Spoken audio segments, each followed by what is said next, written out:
చేస్తా ఉన్నాయి వీసీ దృష్టికి తీసుకెళ్లారు. అసలు ఏం జరుగుతుంది?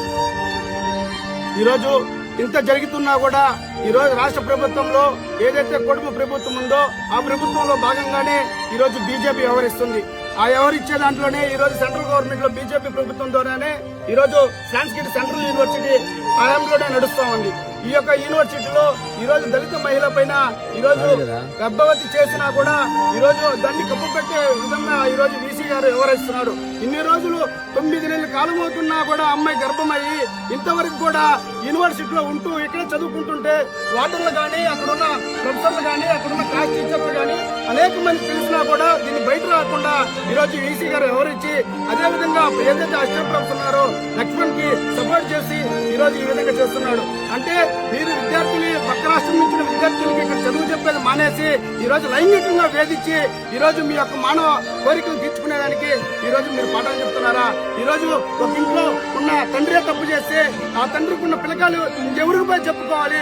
ఆ యొక్క బాధ్యత ఆ తండ్రే కదా భరించేది. అలాంటి తండ్రి ఈరోజు తప్పు చేస్తున్నాడు. కాబట్టి మేము ఒకటే చెప్తున్నాం, కూటమి ప్రభుత్వంలో ఉన్న అధికారులకి కూటమి ప్రభుత్వంలో ఉన్న ఈ యొక్క పరిపాలనకి అందరూ కూడా ఒకటే చెప్తున్నాం, అయ్యా నారా లోకేష్ గారు, మీరు ఈ రాష్ట్రంలో ఉన్న యూనివర్సిటీలన్నింటిలో కూడా ఇదే విధంగా జరుగుతుంది. ప్రతి ఒక్క ప్రొఫెసర్ విద్యార్థులు వేధిస్తున్నాడు.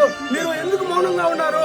నేను యువకుల పాదయాత్రలో ఏ బిడ్డకి అన్యాయం జరిగినా, ఏ విద్యార్థికి అన్యాయం జరిగినా, ఎవరికి అన్యాయం జరిగినా సహించేది లేదు. ఈ ప్రభుత్వము, ఈ కుటుంబ ప్రభుత్వము విద్యార్థులకే ఉందని చెప్పిన ప్రలోభాలు వెలికి ఈ యొక్క ఓట్ల కోసం నువ్వు అనేక మాటలు మాట్లాడావు కానీ ఈ రోజు ఎక్కడ కానీ స్పందించే పరిస్థితి కనపడటం లేదు.